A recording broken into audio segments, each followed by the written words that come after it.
So it's summer here in Mallorca, and in this video I'm going to let you know what to expect if you're coming over here during the month of July.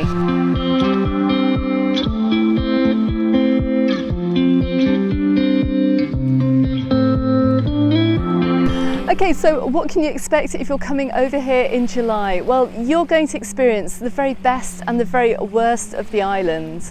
Now, in terms of busyness, Majorca is going to be incredibly busy during the month of July.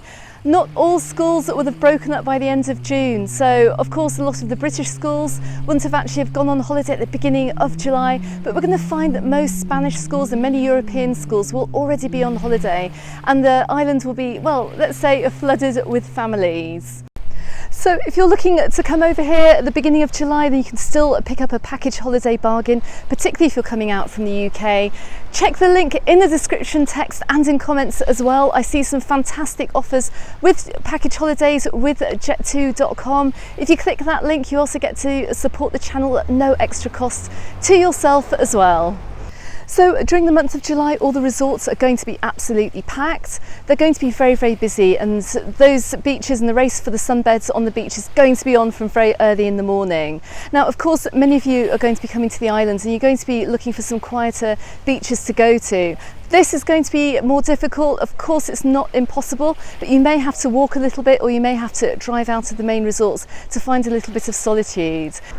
Now, in terms of the temperature over here, well, I have a whole video about what the weather is like in Mallorca during the summer, so I'll link to it right at the end of this video. Please go ahead and check that out. But it is going to be hot, and you can see that I'm actually filming this standing under the shade of a tree, and I'm not coming out either because the temperatures here today are well over 30 degrees. So go ahead and watch that video right at the end of this video. It's got some really important information in there, particularly if you are coming over here with a family, and some safety precautions as well for you if you're going to be spending the day in the sun.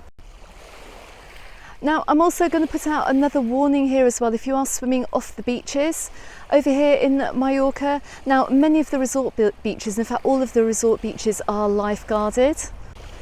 However, not all the beaches outside of the main resorts are going to be lifeguarded. In fact, none of them are. So this particular beach here that I'm on today is not lifeguarded at all.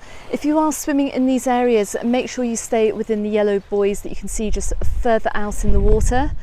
But please take care. With the weather that we have had recently and the high winds too, it's made swimming a little bit problematic in some areas.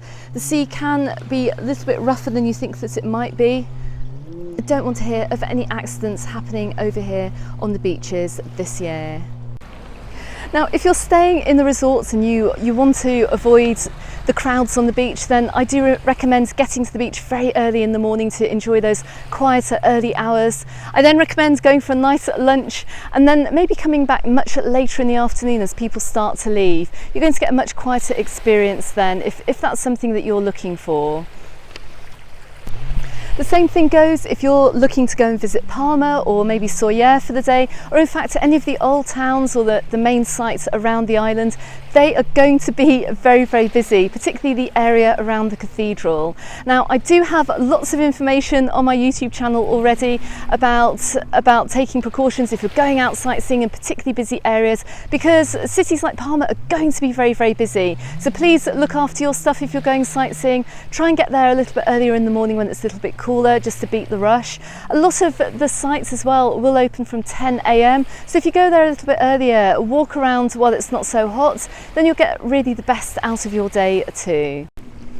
Now, with regards to public transport, well, again, public transport is going to be very, very busy as we head on into July. As we've been going through spring and heading on into the summer here, I've seen some very, very busy bus stops. Now, I do know that the bus services in Mallorca have been vastly improved. They have got extra fulfillment, they've got some extra buses on these routes, but that's not to say that they're not going to be busy, because they are going to be busy. Once again, the most comfortable times for travelling are going to be much earlier on in the morning, but just take a lot of patience with you if you're getting back to your resort later on in the afternoon after a day out. Some of those bus stops, particularly in the intermodal station over in Palma, are going to be very busy. Also, bear in mind as well that the buses in the evenings as well are going to be busy with people going out too. So in fact, it may even be cheaper in some circumstances to get yourself a taxi. We should have more supply of taxis this summer apparently. So if, for example, you're a family of 4 and you want to go to Alcudia Market from, say, Alcudia, then it might be actually cheaper for you to get a taxi if there are 4 of you travelling rather than going by bus. So maybe work out the costs of this. I do have a really detailed article on my website all about getting a taxi here in Mallorca, so go ahead and check that out on MallorcaUndertheSun.com. I also have a video on my channel about using the public buses out here, and I do have some public transport guides as well on my website too, so please go and check that out. You can find all the various ways of getting around the island. Alternatively, it's still possible to get yourself a hire car. It's going to be the most simple way to get around the island, but it probably might be the most expensive. Now, I am an affiliate partner for not just Expedia cars as well, but also for carrentals.com. So please click the links as well in the description text below this video. Particularly with Expedia actually, which I've been booking with lately for my trips abroad. I've found some really good rates for car hire, so I really recommend checking those out. Also as well, if you are hiring a car around the island, you're going to find the roads to be incredibly busy if you're coming back from the southwest of Mallorca. So if you're coming from Magaluf, Palma Nova way, if you're heading back on the Via Cintura, which is the main ring road that goes around the city, to then head back up towards Alcudia or anywhere else for that matter, you're going to find that road to be absolutely jam-packed after about 4 o'clock in the afternoon. Now, I really would recommend avoiding travelling at this time. The Via Cintura in the direction of the airport at that time at around somewhere between 4 and 7 can look a little bit like a car park. So I'd really recommend avoiding going on that road then. If you're going to the airport, please maybe get a taxi and go through Palma. It's going to be a little bit quicker, even though you're going to also find roadworks as well down on the Paseo Maritimo on the way through Palma. If you are going to the airport in the afternoon, then make sure that you leave plenty of time for getting to the airport, just because of the really congested traffic because of all the car hire cars and also all the rush hour traffic too. Now, because of these high temperatures in Mallorca, then during July I really do not recommend going hiking or going cycling. But that said, I've seen so many cyclists and hikers today, and at time of filming towards the end of June we've got over 30 degrees here, so it's already too hot for me to do activities like this. But I do appreciate that many of you are going to come over and want to go cycling and hiking. If you do go cycling and hiking, please let somebody know of your travel plans. Please make sure you take plenty of rest breaks and stops. Make sure you're fully hydrated as well, because if these temperatures get any hotter as we go on through the summer, then it's going to be quite unbearable too. So just please be careful if you're doing anything strenuous, if you're coming over here on holiday and you're doing these extreme sports. Just be careful of the sun. It's going to be a hot one this year. Okay, so let's get on to the fun stuff. Now, we do have a couple of local fiestas that are taking place during the month of July, and the first one is on the 14th of July this year. It's the huge Bar Flexas party, which happens over in Parc de la Mar. Now, this may make a great evening out if you want to explore Palma and you do not want to go during the day. Come in the evening and go to the Flexas party. It's going to be a good one. Now, I used to live just around the corner from Flexas in the old town many years ago, and when that bar first opened as well, and they used to have their parties in my square during July, and it was so popular that they've now had to move this party to Parc de la Mar. So it's something going on during the month of July. Go ahead and check it out. But if you want to find out more about the Flexas party, then I'll put a link to their Facebook page in the description text below this video.